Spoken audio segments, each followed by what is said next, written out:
Hi, I'm Joanne Dicknair, Meemaw, with It's Storytime, Meemaw, an answered prayer for stories that point children to God on the Truth Network for Kids. Your chosen Truth Network podcast is starting in just a few seconds. Enjoy it, share it, but most of all, thank you for listening to the Truth Podcast Network. This is the Truth Network. Coming to you from an entrenched barricade deep in the heart of central North Carolina. Masculine Journey After Hours. A time to go deeper and be more transparent on the topic covered on this week's broadcast. So sit back and join us on this adventure. The Masculine Journey After Hours starts here now. Welcome to Masculine Journey After Hours. And we're talking in that beginning of the show, he talks about a trench, being entrenched, right here in the heart of North Carolina. Well, we have an entrenchment coming up. It's coming up September 30th and October 1st, and it's going to be in Reedsville at I can't remember the name of the church right off the top of my head. Something Lebanon. New Lebanon Church up in Reedsville area, and it's going to be a Friday night evening dinner, and then a session or two, and then Saturday till about dinner time, till about early evening till around 6. And so we're going to... Yeah, I think it might run till 8 if I remember right. Yeah, I kind of refined that a little bit. Did it? Yeah. And it's FREE free. It is. The only thing we'd ask is that you'd bring donation for the food, right? Because the church is putting out food. It's FREE free. It is. It is free. So if you ever wanted to kind of say, what's a boot camp like, but you didn't want to spend the money, you could go to this. And so go to our website, which will direct you to the church's website. You can register there. And through an email, and we'd love to have you come. It's going to be great. I'd love to see some of the people here locally come show up, and we're going to do a few of the talks from boot camp. We're still finalizing what that looks like, but it's going to be exciting. And did I mention it's FREE free? It is free. We could call it a lost leader, except we don't make anything on the camp. So no, we're fine. We're fine. Anyway, no, it will be a blast and a really awesome way to spend a weekend. I'm really looking forward to it. It's a Friday and a Saturday in Reedsville, which isn't far and actually very close to where I live. Yeah, and Jared, the pastor there, is excited about having us come for this. He's got his men coming from the church and some from the community, and so really just looking forward to it. Love to have you there. Go to masculinejourney.org. You can click at the banner at the top that says entrenchment. The one Robbie put up, very good job, Robbie. That looks great. And you can go right to the website, the church's email, and register. So if there's more information on there, Rodney's got some more information that we can send you in a flyer. Just reach out to us at any of our emails. Sam at masculinejourney.org, Danny, Jim won't check his. So don't send it to Jim. That's like the spam folder, or that's like our spam folder. It's just called Jim. Anyway, Rodney, you want to tell us a little bit about the topic that we're talking about today? Well, you're thinking about entrenchment. I'm like, wow, you got a busy life and you're just fighting that. Get behind an entrenched barricade. That'll do it for you, because behind the entrenched barricade, it is calm and peaceful. But we're talking about busyness in life, busyness with work, with ministry, with anything that kind of becomes a burden, becomes a chore, becomes something that hinders you from being with God, with your family, with other loved ones, friends, brothers, sisters, whatever it happens to be, that just kind of keeps you from being where you really want to be. If it's not good for your heart, that busyness just might not be where you're supposed to be. Mm-hmm. So I'm going to go ahead and set up then the clip then, because where I kind of went, my thought was like, okay, Lord, where do we have some busyness? And he just took me back to an old clip that I had before, which is family vacation. You've got a family where a father who really wants to have his family enjoy this vacation and do all these things together. And he's got something in his mind that is quite different than what everybody else has planned. They're just kind of like, okay, we'll just kind of go along. And you hear the planning of it in the beginning of this clip, and then there's the pause into the next thing you know, everybody's fed up. They just want to go back home, and everybody's mad at each other. And that's what ends up happening when you try to cram too much busyness into something that's supposed to be peaceful. Yeah, it's from the movie Vacation. Yep, family vacation, yep. Just vacation. Is it vacation? It's just vacation. Well, it's just vacation. Okay, we'll play it. Who wants to see the triptych? What? Dad, we're playing. Okay, shut off the video games. Come on, Russ. Shut it off. I know you'll enjoy this. I've worked out the whole trip on the computer so we get the maximum amount of fun time at Wally World without missing any of the good stuff along the way. Go. There's us, and there's Wally World. Now let's just take a look at day one, shall we? Honey, come on in. We're going to do day one.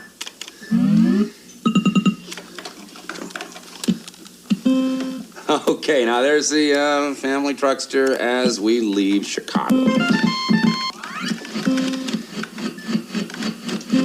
Rusty, please do not eat the truckster. Russ, do you mind? I'm trying to work this out here on the old computer. Please, Russ. Oh, great, Audrey. Thank you, Audrey. That's just great. Look out, Dad. Here I come. All right, that's enough, Russ. Okay, now I think we're moving toward the grand. Thank you. Good shot, Audrey. I don't want to be in the car anymore. I want to go home. I don't want to go to Wally World. Clark, under the circumstances, I wouldn't mind if we just went home. In retrospect, it seems like a pretty bad idea driving out. It's been one disaster after another. Yeah, it's been a real drag, Dad. Maybe we can try it some other time. Wally World's overrated anyway. What do you think? We're 10 hours from the fun park, and you want to bail out. Well, I'll tell you something. This is no longer a vacation. It's a quest. It's a quest for fun. I'm going to have fun, and you're going to have fun.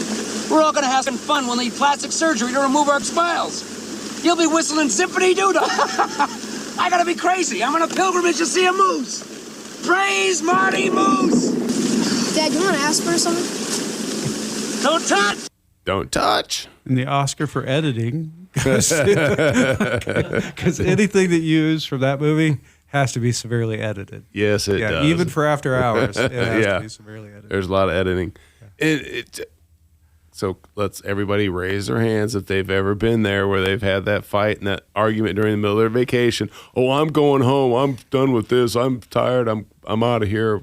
You know, everybody's had those moments, and you're just trying to cram so much in sometimes, or sometimes you're just, there's moments where you're just, there's a family member you're just not being kind to their heart because they want to do something. You're just kind of leaving them out, and they just, you know, end up getting the short end of the stick, and they never get to do anything they want to do. And then all of a sudden that leads to something else. And then their one brother's picking on the other brother or the other sister. And then mom and dad are, next thing you know, drawn into it because once the kids go, parents come along for the ride.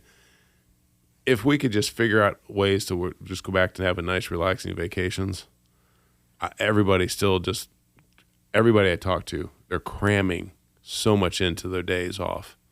They come back more tired than they left, and it's even harder to come back to work and do things when you're even worse off than when you left. Yeah, Wild at Heart did a series on when COVID was starting to lift some of the restrictions, warning about a lot of what we're seeing, and that's pretty common. You know, people have not been able to take vacations or haven't felt like they could. You know, they haven't been able to go to concerts.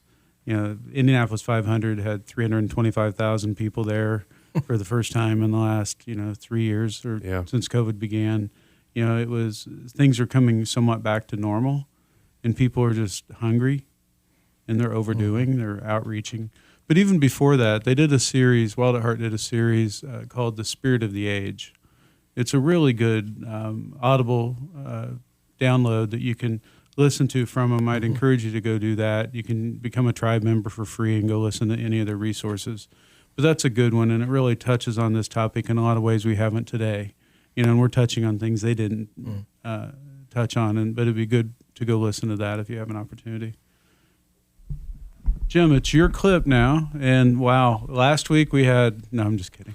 But, well, I thought I was going to get to go first tonight because I have the funny, but all of our latter show clips are funny. I tried hard to find something serious. I worked at it for probably 2 hours, which for me is a lot. But I went to my favorite movie because I knew there was a little something there. And we're starting out with Wesley, our hero, and Princess Bride has been captured by the evil Count Rugen, who is being invited to come watch him tortured to death, which is ultimately what happens. And this is the clip. The clip starts with that, and then I tagged on the end the actual his friends taking Wesley to get reborn, in a matter of speaking. But it's basically you got good guys and bad guys both having problems with time management. Wesley's got his strength back. I'm starting him on the machine tonight. Tyrone, you know how much I love watching you work. But I've got my country's 500th anniversary to plan, my wedding to arrange, my wife to murder, and Gilda to frame for it. I'm swamped. Get some rest. You haven't got your health. You haven't got anything. We need a miracle. It's very important. Look, I'm retired. And besides, why would you want someone the king's stinking son fired? I might kill whoever you want to make the miracle. He's already dead. He is, huh? I'll take a look. Bring him in. I've seen worse. Sir? Yeah. Sir? Huh? We're in a terrible rush. Don't rush me, Sonny. You rush a miracle, man, you get rotten miracles.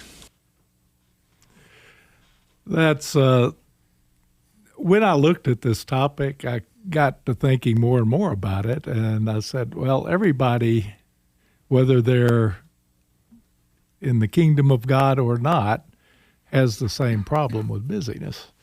And this was a lighthearted approach to that. But it occurred to me that two of the godliest men I know are very active. I won't say busy because busyness implies you're not really accomplishing anything. But they have amazing energy for doing things and following God. And I know men also that have amazing energy in pursuing the lust of the flesh, the things under the sun. And so it's really, for me, more a matter of, I have in my life, I go from being excessively busy to quitting everything and not doing a lot for a while. And I've been through that cycle. And recently I was, I was released from a job I was getting paid for. And I said, well, at least now I'm retired and I can quit scrambling.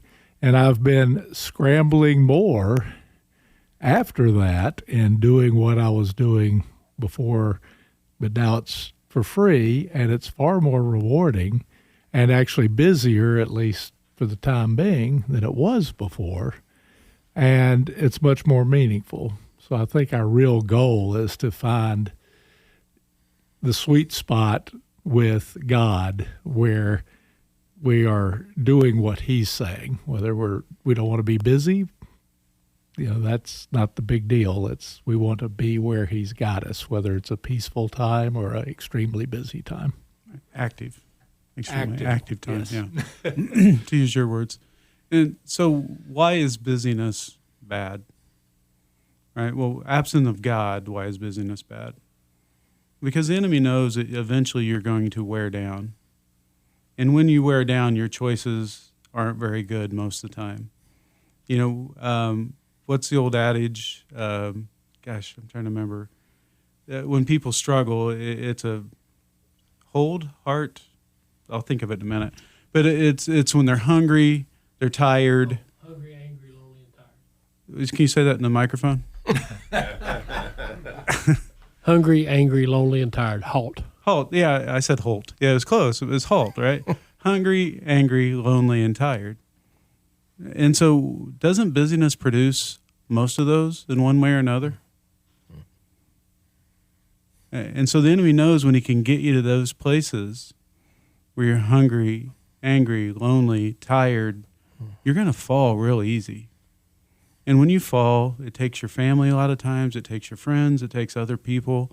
Not that that's pressure, but there's more riding on it than just you. And so some of this busyness, you may not feel it, you may not feel the effects, but know that it's coming. The enemy's done this for generations, and he knows how to do it well. And he'll mask it. And it can be, you can be busy with good things. Yep. It's not like you're out, gambling or whatever, right? And I'm not saying that. It's, maybe you're in 5 different ministries and you really should only be in 3 because that's what God knows you have margin for. And that's hard to say, but it's one of those things where you look to God and say, God, is this really where I need to be? Where do I need to be here? It's amazing you talking about that. It comes up spiritual health and physical health, because you get run down, your physical health goes. Yeah. For me, I'm usually pretty healthy, but when I lose sleep, next thing I know, that's when I am more susceptible to catching something, getting something, and just getting run down a little bit. But when you're physically healthy, you're working out and you're active, it's you're much more likely to stay healthy. And the same thing spiritually, it's the quality of that time and how you spend it, not just necessarily what it is. Because like you said, you dedicate yourself to something, you think, wow, this is really something that's important. And next thing you know, it's more important than God. You put it ahead of him, and it's taken the wrong position. It's like, no, you need to go to P2 instead of P1. Right. Yeah. Exactly. Now, Andy, we were talking a little bit between the shows about, scripturally, is there anything scripturally where, it addresses busyness? So the pastor had a sermon this weekend, and he was talking about there's a lot of scriptures in the Bible that say one thing, talking about priorities, just trying to make the point of these are really things that you should look at. And one of the scriptures was from Luke 10. It's Luke 10:42. And it's where Martha's trying to get everything ready, and it's a good thing. She's trying to prepare for everybody. It talks about being good and hospitable. But then Jesus kind of calls her out on it and says, Mary's chosen the better thing, the better part, and she was sitting at his feet worshiping him. And I think that's where, there is that balance. I mean, the hospitable stuff had to be done, preparation for him coming. But there's a time where I think we're too busy serving the Lord to know the Lord and to really to follow him. I truly believe the more that we get closer to him, we realize that we're in a partnership, and that anything that we go out there trying to do something good on our own, and leaving him out, we're really getting things out of balance. This is what we're talking about here. Just you can be doing all the right things, but if he's not in it, there's no purpose in it. And the other thing I would bring out about that scripture that's beautiful, and it's also in the Song of Solomon, because what she says is, this is what she says. Psalm? Yeah, it's not. It's actually Song of Solomon, and she says, "My mother's sons were angry with me. They made me keeper of the vineyards."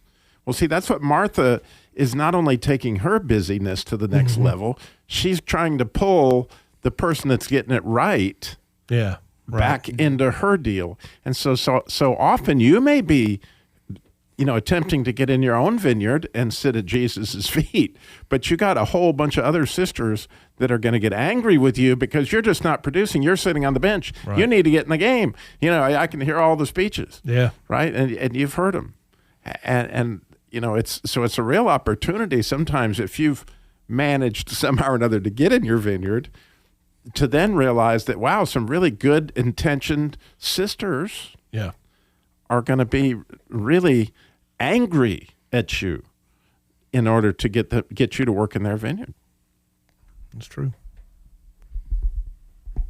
Hats off to my wife. She went through that very thing because we went through the purpose-driven life, and in lots of different ways, she found out she was supposed to be a school teacher. So she followed that call of God, and she had lots of her sisters. Yeah, but what are you doing for God? You need to be teaching this Bible study. You need to be doing this stuff. And it really disenfranchised her. But she stayed the course, and now she's been teaching for quite some time. So, yeah, I think we get stuck in the should do this. We ought to do this. This would be the right thing to do. Doesn't make it anything unless God says, yes, this is where you need to go. Yeah. Because those are the things that tend to burn us out.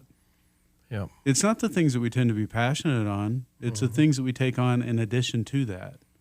And then that kind of wanes into your passion, it wanes into your family, all those kinds of things that it kind of feeds into and robs from. Yeah, we're really good at the logs and the specs, right? Yeah. It's like, oh yeah, look at Jim over there, man. He's a big old problem. You know, I see all his problems, tell him what to do all day long. Then I go look in the mirror and I'm like, I'm lost. I don't know what to do. I'm messing up. But that's why you got to have brothers. Yeah, we've got a list we've been working on, Rodney. I appreciate that. His is very unique. He's very unique. Boy, we're going to hit pounding that hard tonight, Jim. We're justifying our rationalizations, by the way. We are doing that too. Rationalizing our justification. Yeah. So, Andy, you have a clip. Yeah, I do. You want to tell us about it? So it's from the movie. Here we go. I like making you wait. Okay. So this is from silence is not a good thing for me.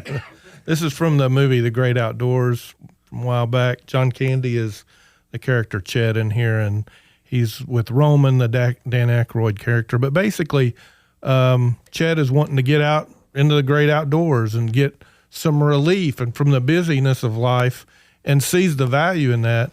Well, Roman's come along to kind of get a loan from some investments, but he's kind of co-opted the trip for his own purposes, and they're having a talk about what they see and the value of where they're at. I have great memories of this country when I was a kid, and I used to come up here with my dad, and I want the boys to have the same memories. Actually, I would look around you, Roman, for God's sakes. This is beautiful country here. Take a good look. I'll tell you what I see when I look out there, if you want to know. Hey, yeah, I'm curious. I see the underdeveloped resources of northern Minnesota, Wisconsin, and Michigan. I see a syndicated development consortium exploiting over $1.5 billion in forest products. I see a paper mill, and if the strategic metals are there, a mining operation. A greenbelt between the condos on the lake and a waste management facility, focusing on the newest rage in toxic waste, medical refuse. Infected bandages, body parts, IV tubing, contaminated glassware, entrails, syringes, fluid, blood, low-grade radioactive waste, all safely contained, sunken in the lake, and sealed for centuries. Now, I ask you, what do you see? I just see trees. So that says it all. A guy that's like just the simplicity of life and the value of what it does to my heart to just see trees and see creation. This other guy, he's got a whole list of busyness of what he wants to do to be more efficient, be more industrialized, to see a way of making profit. And, it's just, it kind of just, you see the differences of their view of it. Juxtaposition. Thank you, Jim. Rodney, you got anything else? It's your topic. Okay, let's go with Rodney because there's no way else to go to. Oh, no, okay. I got some stuff. I just wondered. I really like that clip a lot because the viewpoint, right? What's your viewpoint? Mm-hmm. You got, and back to Robbie's with the Model T, mm-hmm. You got creativity, and it's like, I see it in both. The creativity of, wow, it's just beautiful. Just enjoy it. I love it. And then the other side of, this is what all we can do to make something else out of what it is. It's just that, we have to really watch ourselves, is we don't want to become a wasteland of just do it because you can. Yeah. It's like, what are we called into? What are we making better? Who are we making better? Is it me? Is it somebody else? It's about going in the right direction versus going in the wrong direction.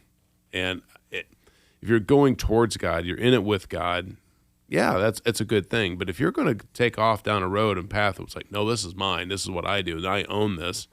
I'm going to make it succeed or fail. Then you need to kind of reassess and take a step back and go, okay, do that honest assessment of your own life. Of where do I have those places? Because we all have them. It's just a matter of, are they taking over? Are they choking everything out? Or are they just allowing some other things to maybe not grow as much as they could? Yeah, and you can be busy inside of the passion God gave you.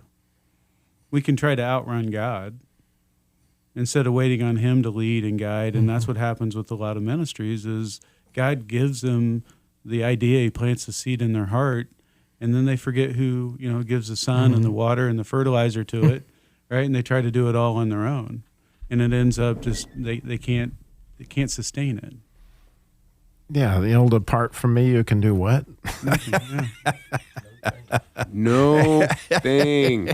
And it keeps going there in the vine and the branches. It does. And the idea is so spectacular when you're doing it with him, right?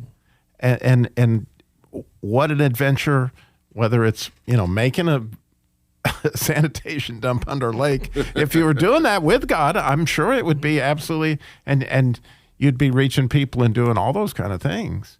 But it really is a challenge. And actually, as we were doing the study that we're going to be doing through the Wild at Heart book, just amongst our band of brothers, the question was, what hill would you really like to battle? What hill would you like to take? Well, the biggest hill in my life has always been, like, can I get to that place of constant prayer with God where I'm never hanging up? Can I get to that place where I really am abiding all the time? What a hill would that be? Because to me, if that's something I'm a hill worth fighting for, I just keep praying God will show me the way to do that. But that's a heck of a hill just to get to that place that you're talking about, is to abide. Yeah, it's amazing, all these all these stories in the Bible that we consider to be little, how huge they really are when you start to put them in perspective. Well, you didn't have to stop. No, that's right. Okay. Wow, okay.